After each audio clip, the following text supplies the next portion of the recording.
Hey everyone. For today's topic, I wanted to share with you a mindset tip that will help you when dating. This tip will hopefully make it so that you'll have a better go of dating and you'll be far more likely to actually keep the people that you're interested in your life. So, what is this tip? It's to be able to simultaneously want that person that you're interested in, but be okay with not getting them. This is crucial, and this is something many people mess up because usually people fall to one side of the equation a bit too much, where they either want that person way too much and they're not comfortable with not getting them, or they're so comfortable with not getting that other person that they're almost apathetic. And both of these are bad because if you want someone too much and you're not okay with not getting them, that makes you very needy. And neediness is incredibly unattractive. It's like one of the most unattractive things out there. So that will repel the people that you're interested in because it kind of conveys to them that you're going to place all your happiness on them. And nobody wants that responsibility. So neediness is not good. You don't want to want someone way too much to the point where you can't fathom not having them in your life. But you also don't want to fall to the other side of the equation where you're so comfortable with not having that other person that you almost come off like you don't even really care about them. You don't even really want them. That apathy is also very unattractive because there's this interesting psychological phenomena where we tend to find people the most attractive when we can tell that they want us, that they desire us almost as much as we desire them. So if you aren't coming off like you actually desire the people you're interested in, you're going to scare them away. They're going to be thinking, do you even like me? Do you even want me around? Like, what's going on here? And while that may be able to help you attract people who haven't worked on themselves, people who have insecurity issues and whatnot, it's going to repel high quality people who actually work on themselves. And those are hopefully the people you're actually going after. So you don't want to scare away the very demographic that are the best people to get into relationships with. So you don't want to be super apathetic. You want to balance both of these. You want to be comfortable with expressing your desire for someone, but simultaneously being okay with not getting them, with not having them in your life. So I'm going to share with you a few tips to help you practice exactly this because it's definitely an easier said than done thing, which many things are in life, but this one certainly is a bit tougher for most because many of us unfortunately weren't taught healthy ways to relate to others, to avoid a lot of these unhealthy attachments. So in order to help you with the first part of the equation of that neediness, that wanting someone too much to the point where you can't fathom not having them in your life, well, you're going to want to work on enjoying your own company so much that you can be happy on your own. So that way you're not going to need other people to make you happy. This is what so many people mess up. They buy into all that entertainment media that's thrown at us while growing up, like Disney movies and whatnot, that portray relationships as like a source of happiness. And I'm not arguing that they can't be sources of happiness, but you don't want them to be your main source of happiness. You want them to be something that kind of adds to your life, like a cherry on top of an already delicious cake. You don't want your relationship to be the cake. You want it to be the cherry. You and your life should be the cake. You should be capable of creating happiness on your own, and that way relationships will just be that cherry on top instead of your sole source of happiness.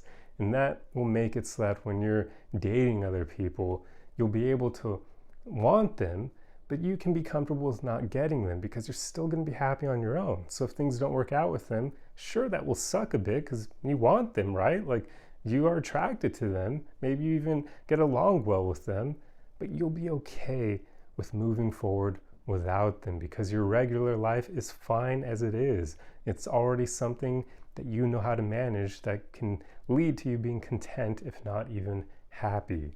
So that's the first thing. Work on becoming happy on your own, on enjoying your own company, doing the things you love by yourself without always needing other people with you.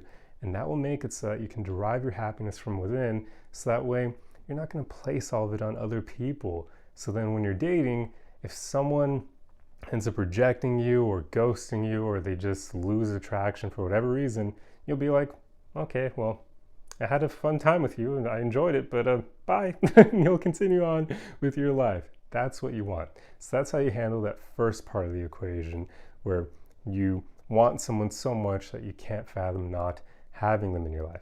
Now, how can you tackle the second part of the equation, where you are comfortable with not getting someone but not apathetic? So to be able to balance this side, you want to be able to express your emotions better, to be able to show when you're interested in someone so that they're not going to think you're apathetic, because you don't want to be that way. I used to try to do that when I was a lot younger, and sure, it worked for attracting women who didn't work on themselves, because they have issues, and you not showing them that you're interested in them will make them want you even more. But that doesn't work for all women. It only works for the ones who don't work on themselves.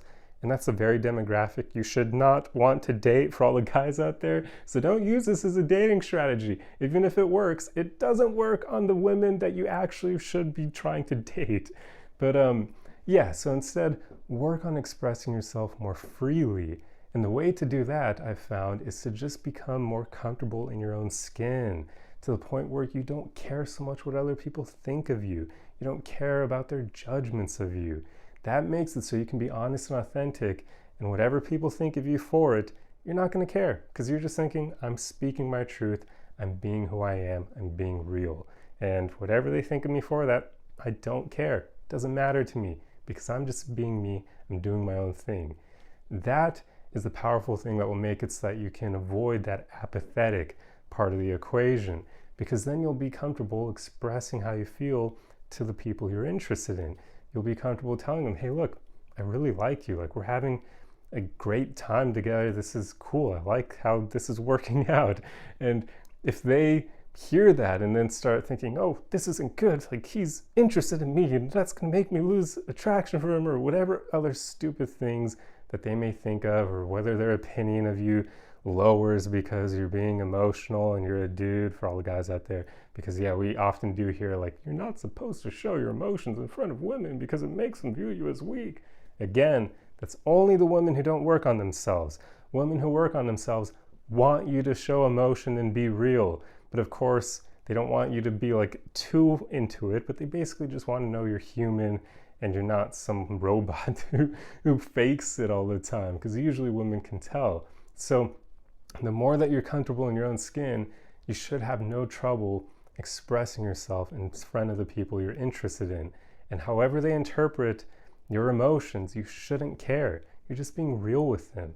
That's even how you can have strong men being able to cry in front of women, because they're just being real. They're comfortable in themselves, so they don't care how she's going to judge them for crying. If she views him as weaker for it, he's going to be like, whatever, I don't care. Your opinion sucks if you think that I can't show my true emotions without being perceived as weak. In fact, a guy like that may be willing to break up with her for her viewing him weak over that.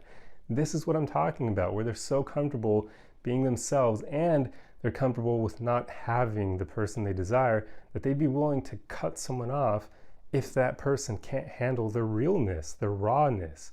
And that, a good example of that is exactly what I said, a woman not being able to handle a man showing his true emotions.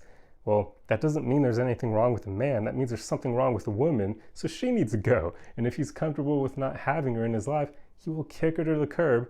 And in that situation, I could probably make a healthy bet that most of the time, that woman will end up wanting to come back, because she'll realize how big of a mistake that was. By then, the guy will probably have moved on and be like, you weren't ready for me, I'm out of here, bye. So this is basically what you want to aspire to, where you're comfortable enough in your own skin to express yourself without caring how other people judge you for it, because it's just you being honest and authentic, so who cares what they think. And you want to be able to be happy on your own so much that you don't make those attachments to other people where you need them in your life and you would be devastated if you lost them. Instead, you're just going to be who you are. You're going to show up authentically, and if other people can't handle that, you're going to be like, bye. You're not for me. You're not supposed to be in my life, so I'm kicking you out now. Let me go find the right people instead. So there you go. That's why this is such a powerful mindset for dating, because it basically projects that you have a lot of value, because you do, and it shows that you're not going to tolerate any BS from anyone. If people can't accept you as you are, and if you're working on yourself, you should have good quality. So this isn't like that stupid Marilyn Monroe quote about, oh, if you can't handle me at my worst, then you don't deserve me at my best. No, it's none of that crap. It's more so if they're just not the right fit for you and you're being authentic and you don't mesh, you should be comfortable walking away without any remorse. Just didn't work out. They're not the right person for you. You move on. So there you go. You'll find that this way of approaching dating will actually probably help your dating life significantly. It'll make you more attractive to the people you're interested in because, hey, you're not being needy and you're not being apathetic. Instead, you're being the best of both worlds. You're being who you are and you're comfortable with not having that person in your life, even though you would like to have them in your life. That's the goal. You find them attractive and interesting. You would love to have them around, but you'll be comfortable walking away if they aren't ready to choose you. So there you go. Hopefully this video was super helpful for you. If you enjoy content like this, be sure to subscribe for more. If you enjoyed the video, feel free to leave a like on it, and I will see you guys in the next one. Arrivederci.